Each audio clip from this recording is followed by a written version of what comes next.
Hi Watcher, okay, welcome back. Right, now today something a little bit different for you. We're going to do some pretty cool artwork to Penny Pit Stop's Triumph tank in the next weekend coming up. We're going to go up to Cambridge Pinstriping headquarters. We're going to visit our buddy Mackie Bass, and he's going to do something rather amazing to that fuel tank. Now, before I can do that, obviously it's got to be prepared. I want to prepare it so that the artwork, as I did with the turbo bike, is honoured in the best possible way. You want to present the best possible base for the artwork so that when it's done it looks the best it possibly can. Now that bike is 4 years old, it's had 4 years of wear and tear, little nicks and scratches and swirl marks. There's a chip in it. I want to repair the chip, polish out the swirl marks and make it look really superb and try and lift it above the factory finish that it is. I want to show you a little bit closer when we get to it, so let's get the tank off, let's get it drained out and on the bench, and I'll show you what we're up to.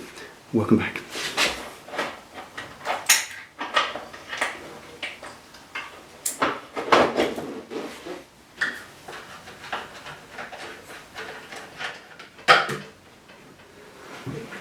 Alright, now let's show you this. This is probably one of the most confusing little clips that you'll get. Taking the tank off's three things. You've got a little overflow which you just pulled off, little switch there, little electrical plug, that's unplugged ever so easy, and the last thing to do, just simple, is the fuel hose itself. Now it connects both ends, you can take it off either end, but I always take it off the tank end, then it's not all flapping about. So what you need to do, I'm going to bring it in close, this clip that does the tank up can be really challenging and confusing. So it's ever so simple. I'll just show you how it's done. All you got to do, this little brown plastic shroud around the outside, just push that back out of the way first of all, and then you've got to press on this side here. There's a little button and there's another button on the other side, so you pinch it like that. So the easiest way to do that is rotate it round so you can get a finger and thumb either side, and then press on either side and pull the hose back, and it just pulls off the end. Now you might get a little weep out the end of it, but not much, because there's a valve inside here that seals the tank, so nothing's going to leak out. All you will get is a little residue from the joint in the pipe itself. So just wipe that, have a cloth ready for safety. There we go. Ain't hard, is it? And it's the same procedure for putting it back on. You just shove it back on and then reinstall that clip to stop the sides being pushed. Simples. There we go. Right. That's empty, by the way. I emptied it into one of the other bikes. Don't put, I wouldn't store fuel in a can in my garage for any reason. The only time it's in the garage is in the tanks. Right. So that's tank off, drained out and on the bench safely on the foam pads. Now, what I want to do is deal with the top surface of this tank, because that's where the artwork's going to go. The sides of it are remarkably okay, really smooth and shiny, and they don't get the same beating as the top of the tank does. It's black, it's very orange peely and horrid and there's some bits and pieces. Let me bring you in close and I'll show you the problems that I want to deal with today so that the top of this is as perfect as it can be before I present it to the maestro. Let's have a look. Okay, if I move around, come in close, there we are. Now you can tell here, looking at that reflection of the strip light, look at that. That's an orange peel effect that you get from the factory. You can kind of see it if I sort of zoom in on it. It sort of reflects pretty badly. Can't get a hand there for focus. There we go. You can see when you move around, you can see it's just not a good finish. And that's all you get from the factory. It's the same on any bike, I imagine, and cars. The more you come away, you can see it now. That's appalling, look at that. That's rubbish. I intend to get rid of that today. Also, I don't know if the camera is going to show them up. We show some imperfections. There's this little doodah. That's a chip which we picked up at some point in the last 4 years, and you can actually see it. There's a scratch that runs from there all the way around.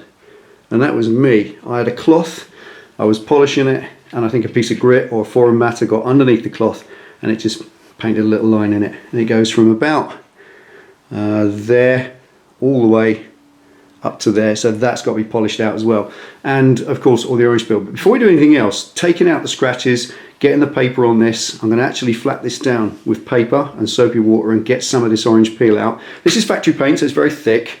I'm only going to be taking off microns in thickness, if that, just to smooth this out, and then compounding it back up with the G10 with the buffer. So then after that, a bit of polish, but I'm going to leave it I'm not going to wax it obviously because we're going to put some artwork on it, but for now the first job is yon little chip, and it's going to involve, there it is.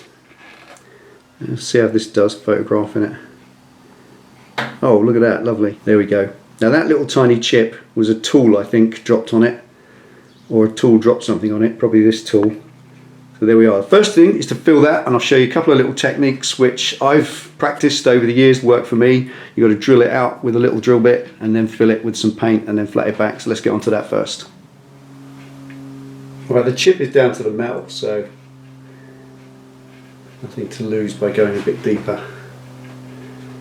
Alright, through the primer, just moving the drill bit round in a circle like that in order to chamfer out the edges of the chip.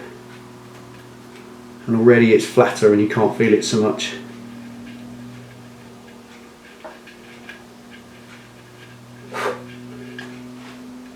There we are. Got it. That's it. Now, over the years, the closest thing I've ever found to proper taxi black, which is what this looks like, is Piaggio scooter black. I found it ages ago. Just a standard high coat Piaggio scooter black, but you use what works for you. Right, clean out any wax or grease. That's confirmation.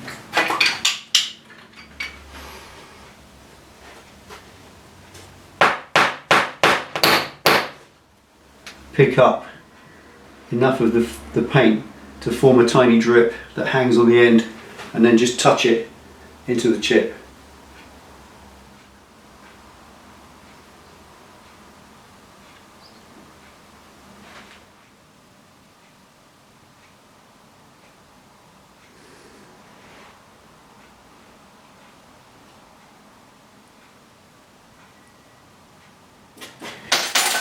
Alright, so thereafter, that helps you. That's how I fill a paint chip. You do it how you like. You can use the brush, but I've always found them clumsy and they leave a right old mess. What I like to do, like I said, is drill that into a little chamfer and just drop the paint into it, thick as you can get it. Even if you don't have one of these, you can spray some regular paint, leave it for a couple of hours till it thickens right up, and then just before it actually goes solid, lift it up like a little sticky blob and just touch it in. Now that's going to take probably about 2 or 3 hours to dry and go solid before I can rub that back. So, time for a cup of tea. See you when I get back. Right, stuff I put on the bench has now gone hard, so that has too. That's cool. Now all I need to do now is get the top of this flatted back. Now I'm going to use the 2000 paper because I think that's the only way to take off the sufficient amount of material to get this flat, because you can see from the first part of the video, it ain't flat, it's ripply to death, and that's got to come out, because that will not complement the artwork that's going to go on top at all, and we're not going to lacquer it. It's not going to be clear coated, it's going to go straight on top. Not going to give you any more away, but it does need to be a flat base underneath it, and I'm going to do that next. So I'm just going to take this out because I don't want to scratch that. Just put a rag in there to save that anything going inside, and just get the paper on this, get it flatted back.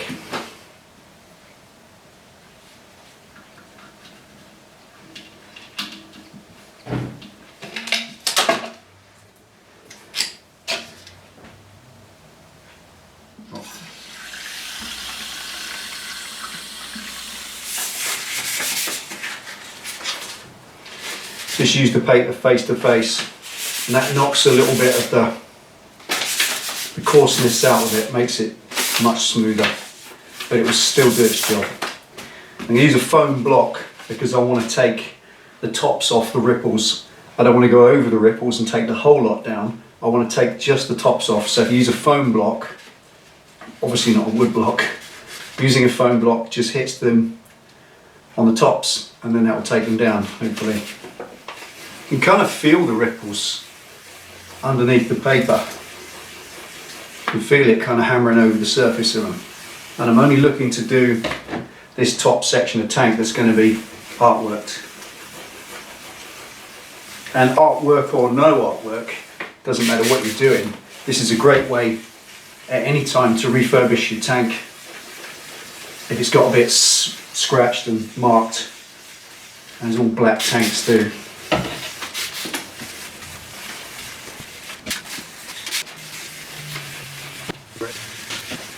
And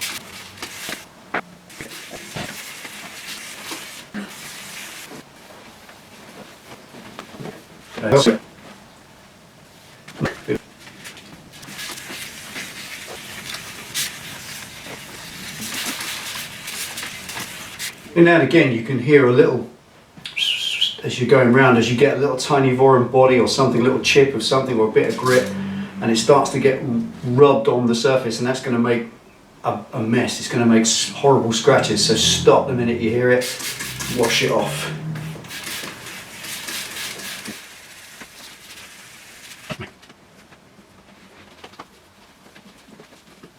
Now it seems this must be clear coated because nothing's coming off black. And that's a good thing, it's helpful because obviously there's black on there, so if there's nothing coming up on the cloth, then I haven't gone through the clear coat yet. I'm only just flattening out the clear coat, which the factory should have done in the first place.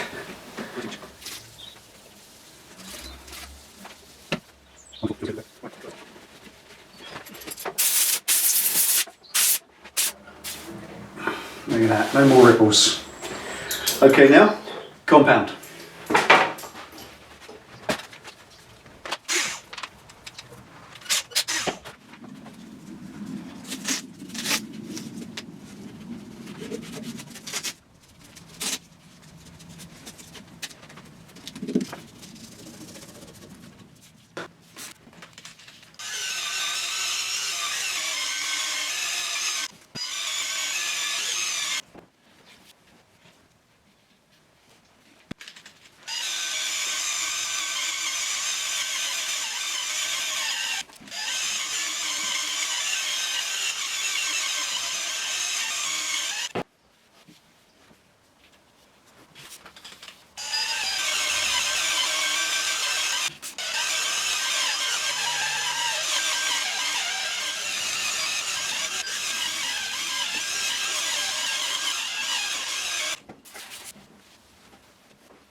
Just finishing it off now with the resin polish, and that's bringing up some depth, taking out the final bloom, any little tiny swell marks.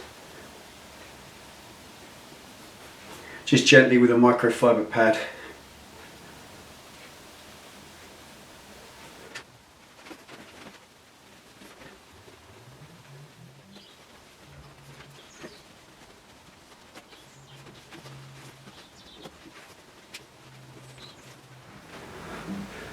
Right, now this just keeps getting better every reapplication. It just keeps improving, and I'm going to do a little bit more yet, probably before I give up on it and call it done. But for what it's worth, I want to show you just what I've achieved with this bit so far. Point is, this is the factory paint. Even 2-pack paint with hardener isn't as hard as this. Factory original paint is rock hard, it's like granite. So when you enter into it with the paper and you start buffing into it with that 3000 paper or whatever, you really must start with a buffer. If you haven't got a buffer, if you're not going to enter into this with a buffer, then you're in for some serious hard work. I've been at it a fair few hours, buffer included, and it's been quite a lot of work to get down through that matte finish that you put on it with the paper. But when you do, the shine is amazing, and obviously it's lacquered. I haven't gone through it anywhere. I must have only taken off microns in thickness, if that, but it has made such a difference. I'll give you a close look. Hang on. Let's turn it that way. Now, it may not be immediately apparent, but now look at this reflection of the lights. It's so much smoother. There isn't that kind of orange peel effect that was there before. Much more reflection, clearer. There are some little swirl marks in the light which I'm going to carry on working with to get out, but that is way better. You can see the little scratches in it. It is so much work to get it back to mirror finish, but it's coming. I'm probably about 80% there, but there we are. That is much improved on what it was. Much improved, and when we put the artwork on it, it will do it more justice. That's the point. There's going to be, you'll see, it's the weekend's video, hopefully, or the one after, because we're filming it at the weekend. So this, hopefully, will do justice to what the Meister is going to put on it. I don't know what it's going to be. It's something cooked up between Penny Pit Stop and Backy Bass. They decide between them what they're going to do. So I'm just going to stand back and watch and be camera boy just for the weekend. There we are. So I'm going to leave that now. I'm going to call it done. I think you get the picture. I don't need to keep doing it. But for me, I'm going to carry on now for a couple of hours. A bit more with the buffer because there are micro swirls in it that I want to get rid of. I want it absolutely mirror perfect. The auto glint polish. Some of you said it hasn't got an abrasive in it. That's why it's called resin polish, but it feels abrasive.